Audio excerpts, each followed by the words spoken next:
हमारे राष्ट्रीय अध्यक्ष श्री अमित शाह जी मंच पर विराजमान हैं। हम सब लोग अपने स्थान पर खड़े होकर हार्दिक अभिनंदन करें।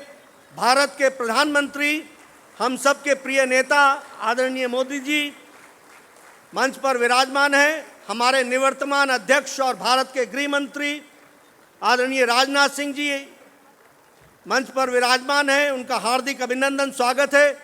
हमारे वरिष्ठतम नेता आदरणीय आडवाणी जी हम सब के बीच में हैं। हम सब लोग करतल ध्वनि से उनका अभिनंदन करें, स्वागत करें। आदरणीय वेंकैया जी हम सब के बीच में हैं, सबका अभिनंदन है, स्वागत है। जैसी हमारी परंपरा रही है, बैठक का प्रारंभ हम हमेशा दीप प्रज्वलन से करते हैं।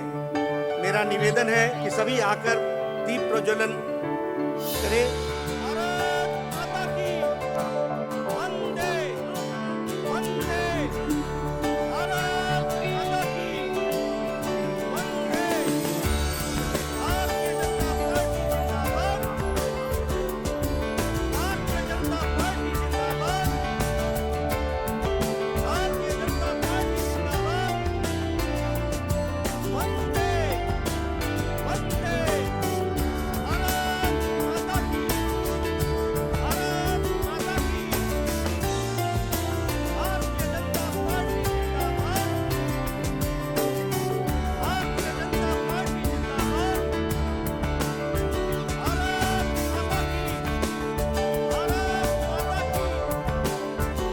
अब वंदे मातरम गीत होगा। मेरा निवेदन है कि सभी अपने स्थान पर खड़े हो जाएं और वंदे मातरम गीत में भाग लें। सुश्री अदिति शर्मा दिल्ली प्रदेश की कार्यकर्त्री वंदे मातरम गीत गाएंगे। वंदे मातरम, वंदे मातरम, सुजलां सुफलां मलयज शीतलां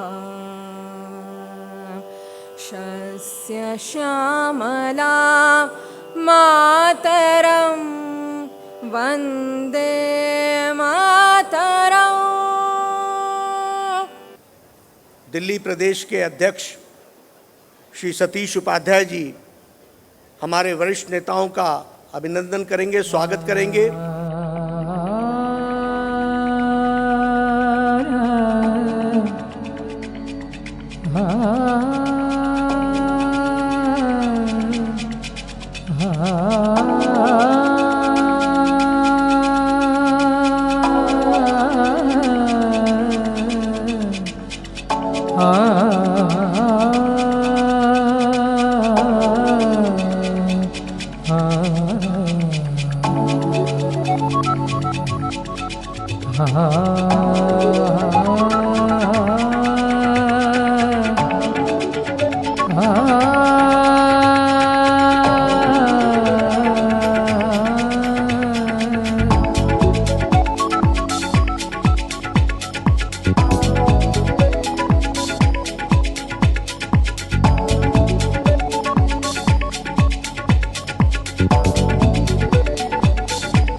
बहनों भाइयों, आपने जैसा कठोर परिश्रम किया है आदरणीय नरेंद्र भाई मोदी के नेतृत्व में, उसके लिए मैं आप सबका अभिनंदन करता हूं। और आप सबको इस बात की भी जानकारी है कि भारत की राजनीति में कैडर आधारित और विचारधारा आधारित यदि कोई दो राजनीतिक पार्टियां मानी जाती हैं तो वह भारतीय जनता पार्टी और वामपंथी पार्टियां, यह कैडर आधारित और विचारधारा आधारित पार्टियां मानी जाती हैं। आज हम ये कह सकते हैं कि कैडर और विचारधारा वाली केवल एक राजनीतिक पार्टी यदि आज हिंदुस्तान में बची है तो केवल हमारी और आपकी पार्टी, यह भारतीय जनता पार्टी बची है, जो कैडर के आधार वाली राजनीतिक पार्टी है और विचारधारा वाली भी पार्टी है। मैं निवेदन करूंगा दिल्ली प्रदेश के अध्यक्ष श्री सतीश उपाध्याय जी से कि वह शब्दों द्वारा श्री अमित शाह जी का, राष्ट्रीय अध्यक्ष जी का और कार्य परिषद के सदस्यों का अभिनंदन करें, स्वागत करें। दिल्ली प्रदेश को ये सौभाग्य, ये गर्व का मौका, ये गौरव का मौका कि इस ऐतिहासिक क्षण को दिल्ली में ये राष्ट्रीय परिषद करने का मौका जो हमको मिला, एक जो विश्वास भारतीय जनता पार्टी दिल्ली प्रदेश पर हमारे राष्ट्रीय पदाधिकारियों ने हमको दिया, आज जो ध्वजारोहण माननीय प्रधानमंत्री जी ने यहां से किया है, यह हम सबका सपना था कि लाल किले की प्राचीर पर 15 अगस्त को प्रधानमंत्री जी झंडा लहराएंगे और हमारे देश के गौरव को पूरा करेंगे। मेरे दिल्ली के कार्यकर्ताओं ने हमको जो आपने सौभाग्य दिया है, मेरे सांसद, मेरे संगठन मंत्री, मेरे सारे विधायक, मेरे सारे पार्षद, मेरे पार्टी का एक एक कार्यकर्ता, सब ने मिलकर के इस राष्ट्रीय परिषद को अभूतपूर्व बनाने का प्रयास किया है। हमने कोशिश की है सारे प्रतिनिधि जितने भी आए उनको किसी भी प्रकार की समस्या ना हो, किसी भी प्रकार की तकलीफ ना हो, उन सब की व्यवस्था हमने करने की यहां कोशिश की है। हमसे फिर भी किसी प्रकार की कोई त्रुटि, कोई गलती हमसे हुई हो तो निश्चित रूप से सभी दिल्ली प्रदेश के कार्यकर्ताओं की तरफ से मैं उसका क्षमा प्रार्थी हूं। और मुझे लगता है कि ये आज का जो राष्ट्रीय परिषद है, ये आने वाले पूरे देश के लिए जो 4 राज्यों के चुनाव होने वाले हैं, हम एक अभूतपूर्व संकल्प लेकर के इस दिल्ली की राष्ट्रीय परिषद को यहां से लेकर के जाएंगे। और अंत में केवल एक श्रद्धेय अटल जी की ऐसी कविता बोल करके मैं अपनी बात समाप्त करूंगा जो सदैव हम सबको प्रेरित करती रहती है। सन्मुख फैला अमर ध्येय पथ, प्रगति निरंतर कैसा इति पथ, सुस्मित हर्षित कैसा संसलत, असफल सफल समान मनोरथ, सब कुछ खोकर कुछ न मांगते, पावस बनकर ढलना होगा, कदम मिलाकर चलना होगा, कदम मिलाकर चलना होगा। बहुत बहुत धन्यवाद। अब मैं निवेदन करूंगा हमारे राष्ट्रीय अध्यक्ष श्री अमित शाह जी कि वो हमारा राष्ट्रीय परिषद को उद्बोधित करें। सबसे पहले मैं आप सब लोगों का हृदय की गहराइयों से आभार व्यक्त करना चाहता हूं, क्योंकि पार्टी के नेतृत्व ने मुझ में भरोसा किया है, मेरी क्षमता में भरोसा किया है और आप सबने इसका अनुमोदन कर मुझे भारतीय जनता पार्टी का राष्ट्रीय अध्यक्ष पद पर बिठाया। मित्रों, मैं मानता हूं कि मेरा राष्ट्रीय अध्यक्ष बनना ये भारतीय जनता पार्टी के करोड़ों करोड़ों कार्यकर्ताओं का सम्मान है, बूथ पर काम करने वाले हर एक कार्यकर्ता का सम्मान है। मित्रों, मैंने मेरी यात्रा एक साधारण कार्यकर्ता के रूप में बूथ समिति से शुरू की थी और वहां से अनेक पड़ाव पार करते करते आज मैं यहां तक पहुंचा हूं। मैं जानता हूं कि एक अकेली ऐसी पार्टी है जिसमें संपर्क 1200 से ज्यादा पार्टियां देश में राजनीतिक क्षेत्र में काम करी और सभी पार्टियों में अगर हम एक एक पार्टी को देख ले तो सभी पार्टियों के अंदर राष्ट्रीय अध्यक्ष या तो घराने से बनते हैं या तो अकस्मात से बनते हैं। भारतीय जनता पार्टी एक अकेली ऐसी पार्टी है जहां राष्ट्रीय अध्यक्ष बनने के लिए एक छोटे से छोटे कार्यकर्ता के लिए मौका उपलब्ध है। वो हम सब के लिए गौरव की बात है। यह आज की परंपरा नहीं है। पार्टी जब से बनी तब से श्रद्धेय अटल जी हो, अडवाणी जी हो, जोशी जी हो,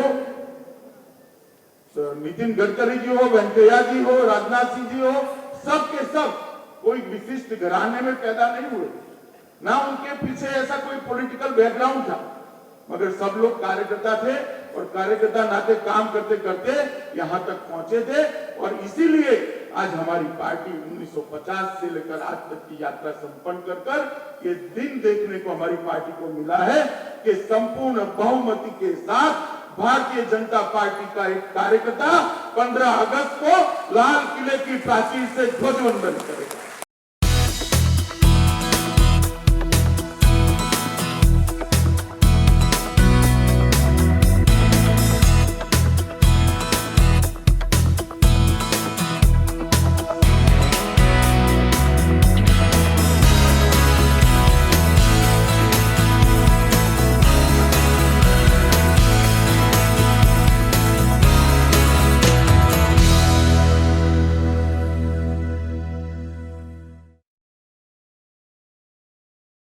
जितने नेशनल काउंसिल्स के सेशन हुए हैं, यहाँ राष्ट्रीय अधिवेशन हुए हैं, उनमें मैं 53 से लेकर के आज तक की गिनती करता हूँ तो मुझे याद नहीं आता कि इतना उत्तम और इतना व्यवस्थित पहले कभी मैंने अधिवेशन देखा।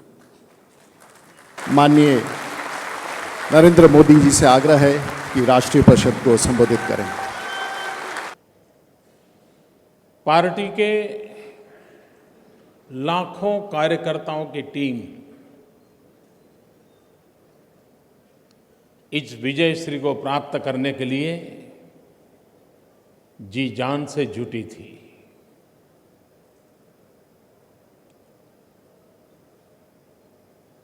राजनाथ सिंह जी इस टीम के कैप्टन थे और उनकी कैप्टनशिप में लक्षावधि कार्यकर्ताओं ने ये विजयश्री को प्राप्त किया है और इसके man of the match Shri Amit भाई शाह थे।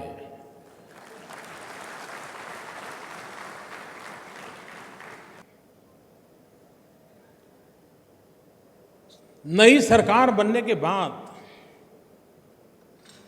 दुनिया का भारत की तरफ का नजरिया एकदम से बदला है। आप भी अनुभव करते होंगे, हर चीज में आपको दिखाई देता होगा।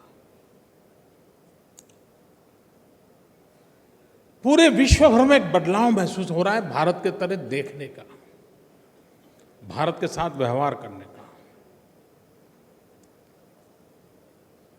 और उसका एक सबसे बड़ा कारण जो मुझे लगता है वो ये है कि ये सरकार पूर्ण बहुमत के साथ आई हुई सरकार है, जनता का मैंडेट लेकर के बैठी हुई सरकार है और दुनिया के देशों पर इस बात का इंपैक्ट बहुत है। मैं हैरान हूं, जो लोग 60 साल कुछ नहीं कर पाए वो 60 दिन में हमारा हिसाब मांग रहे हैं।